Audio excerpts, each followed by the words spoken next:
What's up, guys? Welcome back to the infamous project. Super exciting video today. Well, all my videos should be exciting, but this one a little bit more so because I love working on cars that have the same type of flair, style as something that I would drive personally. And David's little notchback right here sitting behind me is exactly that. So today we're going to be going over this car in a little bit more detail. We can actually get it out in the daylight. It's finally clean, and most importantly, it's ready for David to take possession back.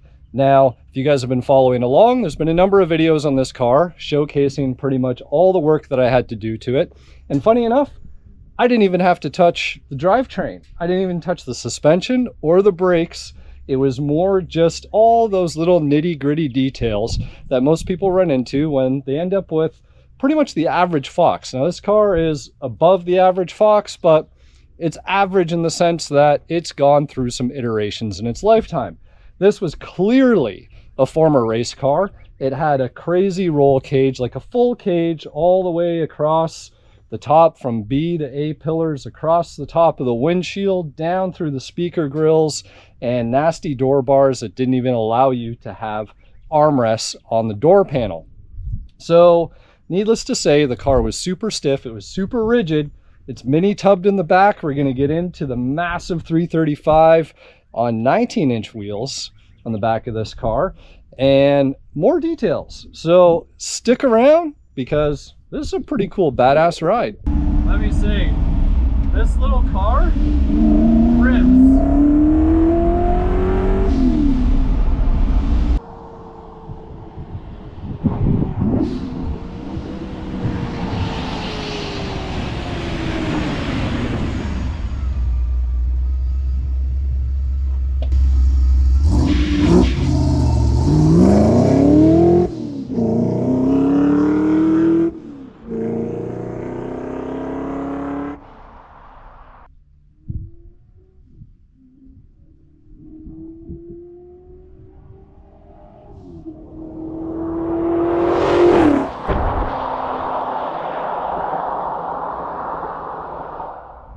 I had to do a couple little pulls for you guys for the old YouTube down here in Mexico, and I'm gonna say this car, like for the mini tubs and the big 19-inch wheels and well half a roll cage now, this thing rides really nice. And the drivetrain setup, well, I love it. You guys know me, you guys know I love a blower, and this one, you know, we're only making probably 5 pounds here max, but it's a really nice healthy combo for the street. And with the looks of this car, like this car, it's had its history. It's won races in the past, I'm sure, being a former race car, but it just goes to prove the point that you can go from that old race car back to a nice little street car. And actually I did that with the little coupe that could, if you guys remember that series. So I'm just gonna go ahead here and grab some pictures. We'll get back to the house. We'll carry on with a full final reveal feature on David's notchback.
All right, guys, we're back at the house, and great little cruiser. Honestly, it was an absolute pleasure to be able to put, when I put on this, the new Holley cluster, I think says 15.5 miles or so that I've put on this car, and they've been very enjoyable miles, trouble-free. Car actually runs and drives really, really good. I do know who he bought this car off of, and he is out of San Antonio. Nickname is Mustang Mike. So I believe he took the Coyote setup that was in this car and put the small block boosted setup that's in it now. So shout out to Mike, because honestly, from the drivetrain perspective, it's clean, it's healthy.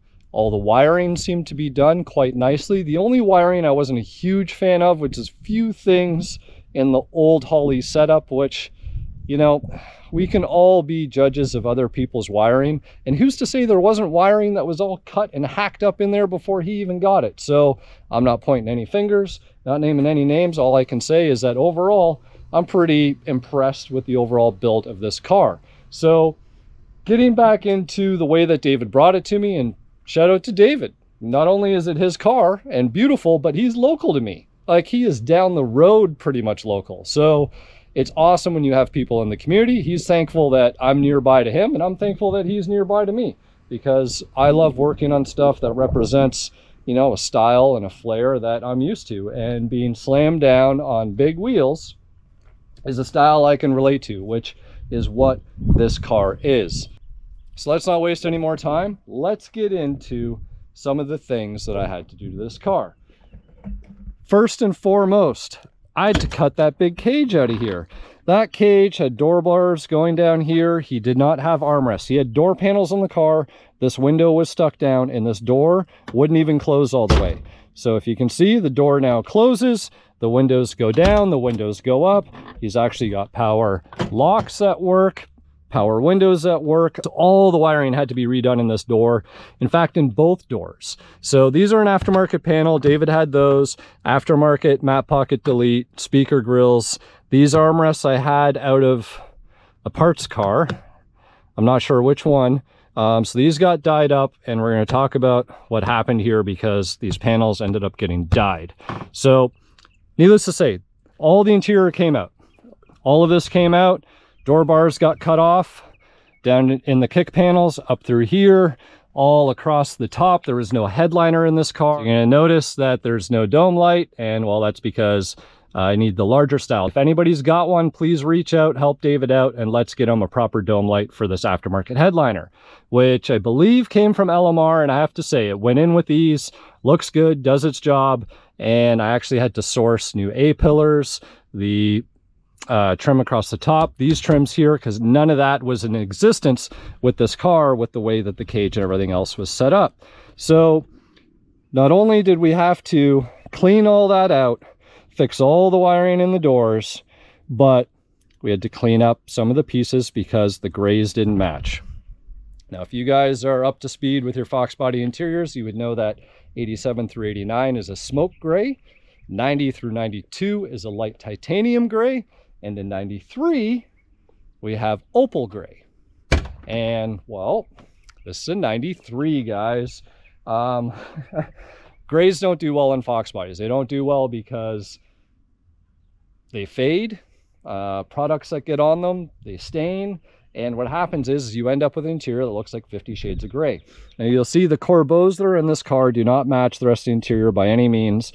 And well, it's unfortunate, but it is what it is. At least he's got Corbo seats in the front here and opted for a black carpet. The other carpet that was in the car was all cut up to accommodate for the roll cage. So we opted for a new carpet, did kill mat down everywhere, cleaned up a bunch of wiring in the back so that he had no stereo. So we put a whole new stereo in. We got the JBL Bass Pro sub in the trunk, which I'll show you guys in a minute. New door speakers, new dash speakers.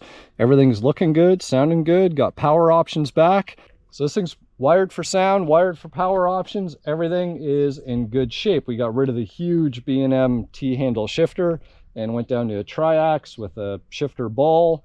And yes, needless to say, all of the panels, all of the dash, everything, I ended up re-dyeing in the interior so that all that gray matched. He told me he didn't care that much when I asked him the one day, and I was just like, David, man, no. Like, I didn't even ask him. I just went ahead and re-dyed the door panels so that everything matched and looks good. And whether he opts to redo the seats or change the seats, because, well, If you look back here, we got mini tub action, which means the rear seat does not fit properly. So he's going to go to the upholstery shop. He's going to see about getting a rear seat modified, get a cover that looks good and that fits in the back, and then similarly get trunk carpeting that's going to finish off the back and the trunk. Boom. So here we are on the trunk. Here's the head unit in case anybody is curious. No CD player, it's purely media. So you get radio, streaming, Bluetooth, all that good stuff.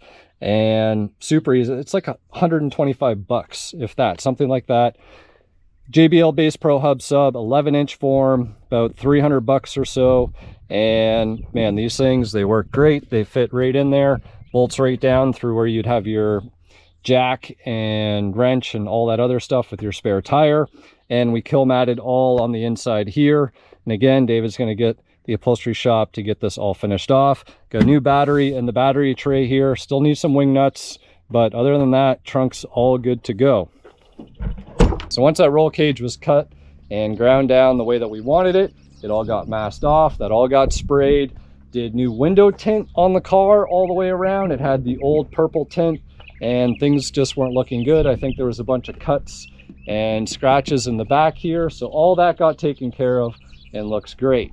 Now, I know a lot of you guys probably want to know what's under the hood. So let's look under the hood and then we'll talk about the suspension. As you probably saw a couple snippets of this when I first got the car. It is dirty in here, so it needs a little bit of a detail, but you can see full shaved engine bay.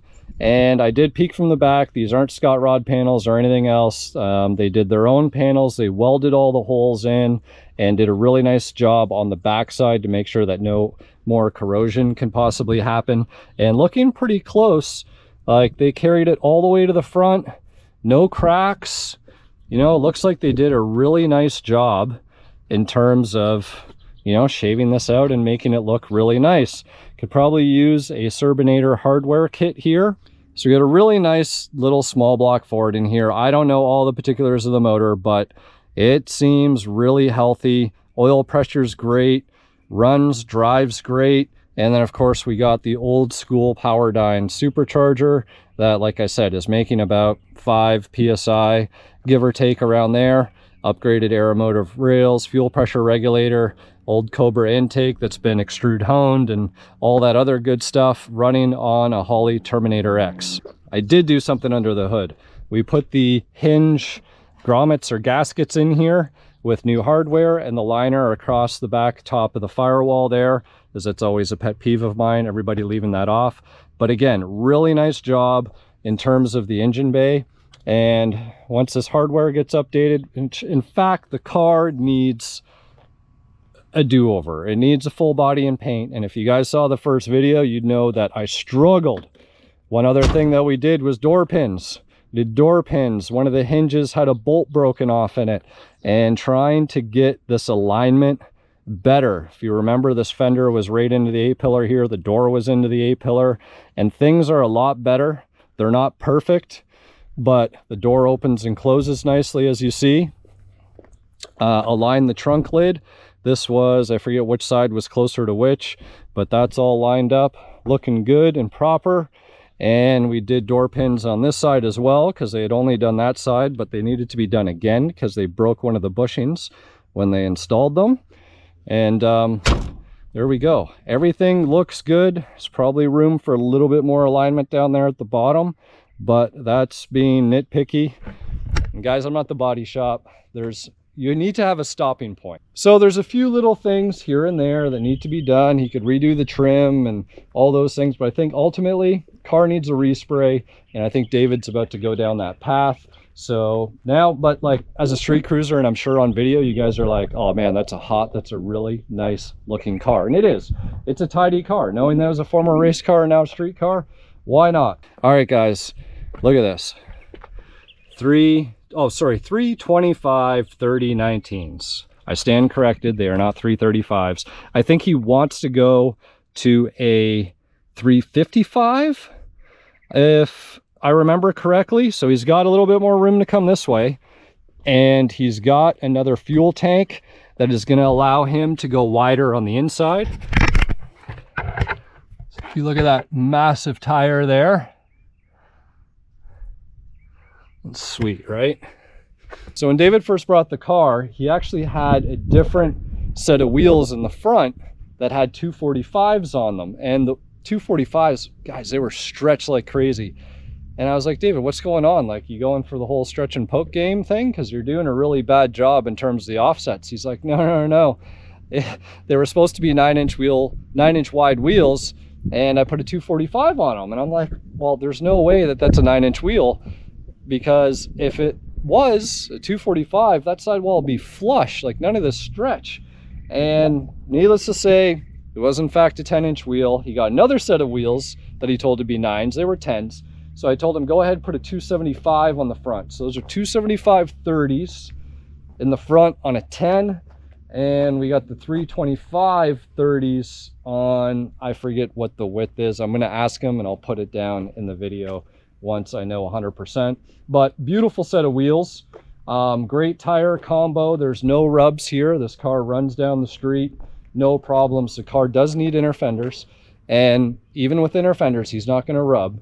I can assure you that. So even with inner fenders in there, he's not going to rub. He's got really nice offsets, really nice sizes of everything, and man, just badass. Like, most people don't even run a 275 in the back, let alone the front, and with the mini tub. Like, the wheel that he's running in the front is what most people would run in the back of their Foxes, just to put it into perspective. So it's the first time I installed one of these screens. Everything went smoothly, and of course all of the Holley was pre-installed, so it was really plug and play. I have to say, the only work that I had to do was to get the fuel gauge added there, because they didn't have anything that reads fuel. And of course, there's tons more layouts, and David can figure out how he wants the fuel gauge to work and read. But I've got that reading off the factory sending unit, off the factory sending wire that would normally go to your gauge cluster. So I used the ohm readings and got everything set up. So we're sitting at about half a tank right now. Everything else is pretty much plug and play. GPS speedometer, pulling all the other readings from the sensors off the motor. The coolest thing that I think I did was getting the turn signals to work up in the dash up there. So let's start this thing up. You guys can hear it idle, and then we'll do a little bit of a cinematic, close this video out.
Well, that's going to do it for David's little notchback here. I hope you guys enjoyed the mini series, and stick around because I've got so much more down the pipeline. I've got more than I can handle. So I'm hoping that you guys are enjoying the videos. And if you are, and have not already, make sure you like, make sure you subscribe, make sure you share with your friends, and most importantly, make sure to tune in next time here on the Infamous Project.